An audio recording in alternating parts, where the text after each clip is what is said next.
Incoming transmission. Picture this. A recording studio somewhere far, far away.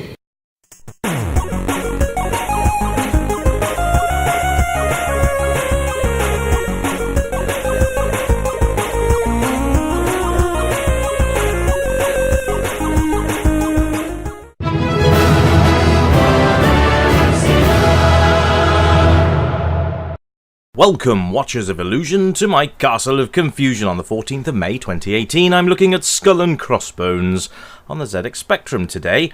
128K version. I'm hoping it's going to have some sort of jolly piratey sort of theme. Done by Domark. Music's alright there, actually. Yeah, I think this is based on an arcade game of the same name. So we're going to have a look at this one and see what we can do. It's two players, I think, at the same time. I'm not 100% sure.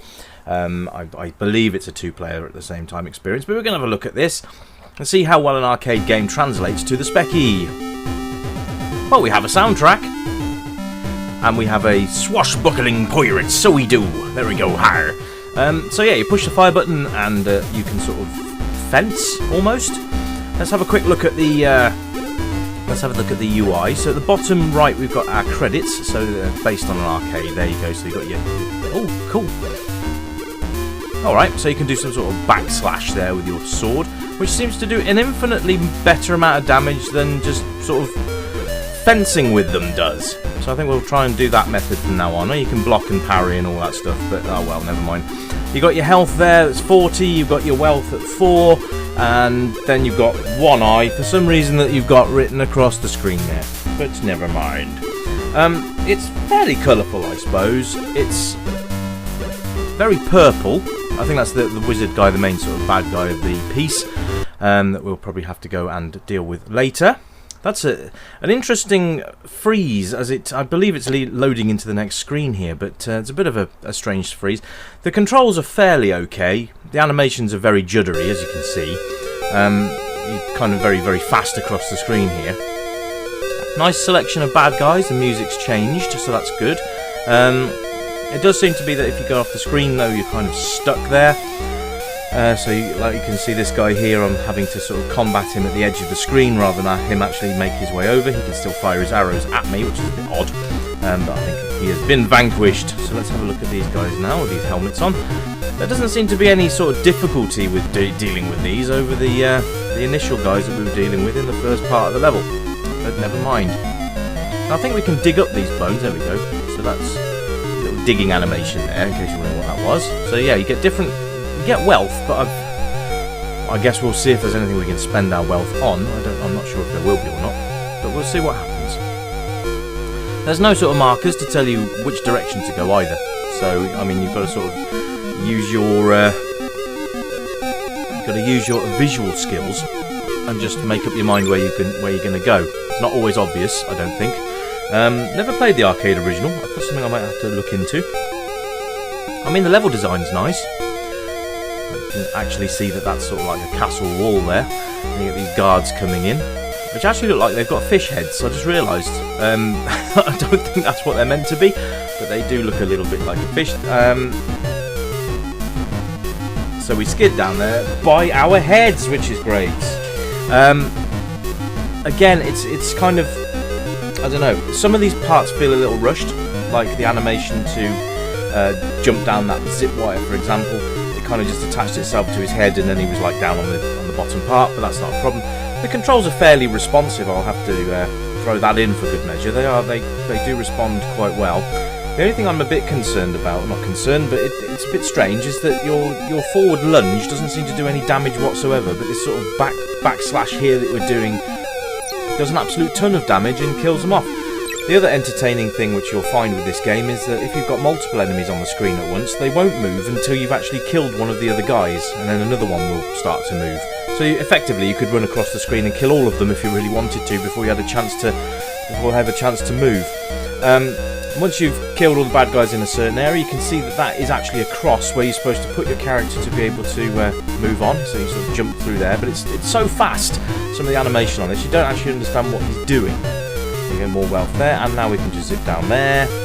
More bad guys. You can see here that these two aren't moving. I can just kill them without a problem. And as soon as I've done that, you get a couple more spawn, but you only get one attacking you at any one point, which is, I suppose it's fair in a way, but it's a bit strange that they'll just stand there doing nothing. And you could actually take your character up there and destroy them before they have a chance to move. I'm not sure if that's bad programming or whether that's what the arcade does, but I will investigate that. I have come to a decision regarding my question I posed to you guys at the last video. I think I'm going to do a monthly sort of magazine show where it'll be various features involved, maybe Return of Dungeon of Drax, which is the worst games in video game history, dropped into a room never to be seen or heard from again, and then there might be like a cheat zone and stuff like that, but that'll be a monthly thing rather than a weekly thing. But there'll probably be 3 to 4 different games looked at during that as well. Maybe do a first impressions video, do a review, and we'll see what else. But that's coming in the future. I haven't got a solid timestamp on that yet, but it'll be coming in the next few months. Let me know what you think. Oh, by the way, One Eye just won the crown, so that's cool. Whatever that means, I don't know. That looks like a button there you can press, but you can't. Here's a chance now. I've got no health whatsoever to start picking up some bits of health. I've got 7 health left, so I can effectively take 7 more hits and then I'll die and have to use a credit to continue and all that stuff. So there. Music's nice. Let me just shush for a second.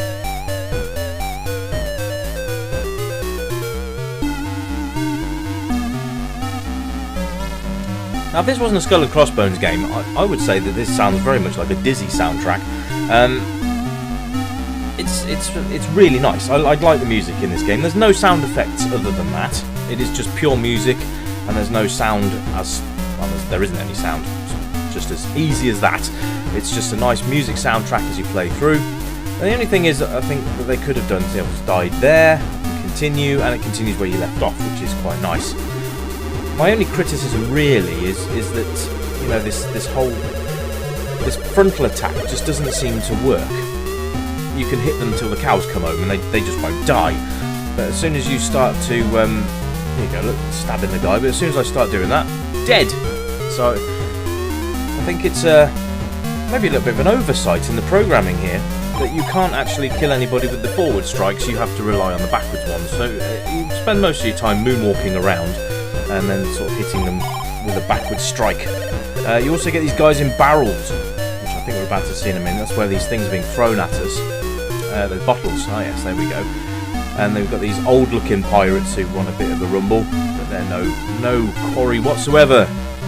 Deal with them and their mutinous hides straight away. I don't know whether I like this game or not. It's a bit strange. It's not very fluent. It's a bit all over the place. But I mean, I think if you enjoyed the arcade game and this was what you got as a home version, I think you'd be fairly pleased with it. I don't know. It's just something about this that doesn't raise the flag up the flagpole for me really here.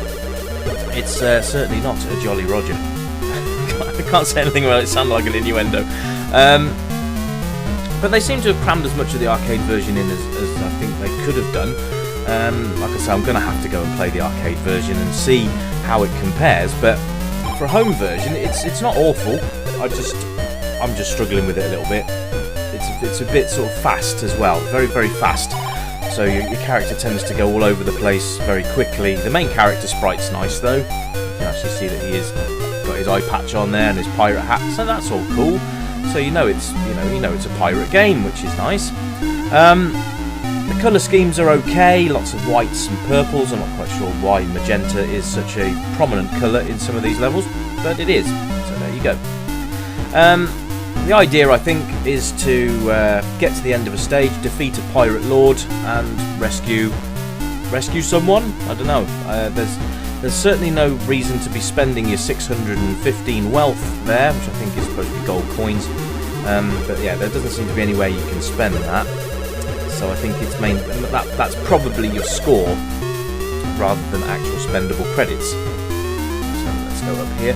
I like the fact it knows not to let you up certain places until you've cleared an area. I think that's quite clever. Here we go, this pirate guy here who's just getting completely hammered. Oh, I just picked up some health there. 20 health. I think I was down to like 7 or something like that. So there's... Oh, there we go. Oh, and she just breaks free. Why couldn't she have done that before? Wait for Pirate to arrive and breaks free herself. A bit odd, but never mind. So yeah, you rescue the buxom wench from the evil pirate lord's captivity, and we're off on to the next stage when it decides it wants to. But nice tight controls, they're not too bad at all. The music's great. Music, where's the music gone? And why we suddenly got ninjas? That's just random.